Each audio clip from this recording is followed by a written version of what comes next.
I guess you could say this is brushed plastic versus hairline brushed metal. Hey, it's Josh Vergara from Android Authority. What's going on, everybody? And this is the LG G3 versus the HTC One M8. As we start off with design, the LG G3's quote-unquote metallic skin is supposed to be scratch-resistant and oleophobic, which is good news for the device's durability. But on the other side, the M8's proven metal build gives it a timeless and elegant appearance and improved resistance to shocks.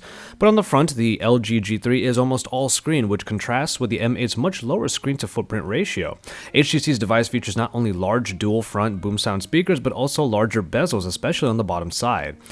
Yes, that is because of the HTC black bar.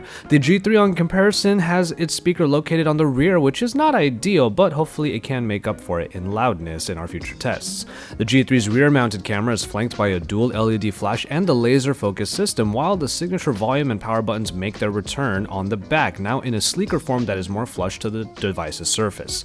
What the G3 may lack in style compared to the M8, it makes up for in functionality thanks to the removable back plate that exposes a micro SD card slot and a removable battery. But all in all, when it comes to design, we really do think that both of these phones are quite great. The HTC One M8 is one of the best designed phones out there, and on the back of it, you have the hairline brush metal design and of course that dual camera up top. But it is also one of the narrowest phones to use in the hand, providing some really good handling, especially from a left to right reach. The LG G3 on the other hand does have a 5.5-inch screen and it is very large, but it is one of the best handling large screens out there. So in a way you can put some good handling in the cap of either of these devices. But at 534 ppi, very few devices can match up to the LG G3 in terms of sheer pixel density. But not all users will be blown away by it, simply because for many users, Full HD is already pretty good. Both displays then are superb, as the Full HD 1080p resolution screen of the HTC One M8 is already really great, but if you are gunning for the absolute best, then sure, we could recommend the Quad HD G3.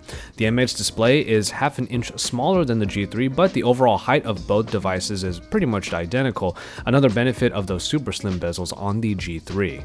The LG G3 comes with a quad-core Snapdragon 801 processor revving in at 2.5 GHz and 2 GB of RAM with the Adreno 330, while the M8 features the same amount of RAM and the GPU, but this time has a 2.3 GHz Snapdragon 801. When it comes to hardware, you can't go wrong picking either of these phones, as both the G3 and the M8 offer a rich spec sheet and feature set. Maybe the only feature you might wish for is the resistance to elements, though the One M8 does have a limited level of resistance to splashes. If longevity is a priority for you, the G3 comes with a removable 3000 mAh battery as opposed to the 2600 mAh unit on the M8. But to be honest, in practice, the difference may not be as big due to the G3's power-thirsty Quad HD screen. Both phones do feature a microSD card slot that let you add up to a whopping 128 GB of storage, as well as all the usual connectivity and sensor options. Now, kind of on paper, the LG G3's camera isn't a huge improvement over last year's G2, perhaps, but it's not all about the megapixel count. The G3 comes with a unique laser-assisted focusing system now, which should let the phone focus much faster to the scene that you are shooting, especially when compared to the previous OIS-powered LG G2. You also get OIS Plus here, the enhanced version of OIS that was originally found in the LG G Pro 2, and we did say that it was a great performer already. The M8 has quite a few tricks of its own, however, even if it features a smaller resolution 4 ultra-pixel sensor more akin to the HTC One M7. But chief among these new features is the Selective Focus feature using the dual camera up top that makes use of the depth sensor on the phone's back. Now, resolution is going to be a big hot-button topic when it comes to the M8 versus pretty much any other phone out there, and if that is a contention point for you, then perhaps the LG G3 with its great optics, now with a better focusing system, will be the one that is a little bit more preferred. And finally, in software, this is one of the more intriguing sections because LG simplified and flattened its user interface on the G3, and for the most part, it's a very welcome change. Many of the needless flourishes are gone, replaced by stylish designs, and we're especially glad to see that the notification dropdown is a lot cleaner and has more room for what really matters. Quite a few enhancements have been added into the software suite as well by LG, as it is trying to be a real concierge to you to give you the information that you need through smart capabilities. One of the most interesting software features of the G3 is the Smart notice, a virtual assistance feature that at first glance does look quite promising. But on the other side, the One M8 comes with HTC's well-known blink feed home screen, which does give it a feather in its cap over the G3, which doesn't have a news second home screen.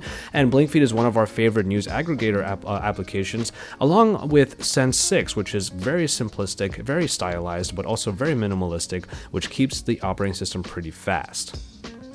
And so there you have it for this quick look at the LG G3 versus the HTC One M8. We will be doing these comparisons more in depth later on, especially when it comes to the cameras, but for now we wanted to just show you what one was offering over the other, and if one is better for you, then well, you got two of the best smartphones available today. There are a bunch of flagships and the LG G3 was just announced, so stay tuned for more coverage on that versus other ones. So keep it tuned to Android Authority, drop us some likes, and don't forget to hit that subscribe button, and remember, AndroidAuthority.com is your source for all things Android.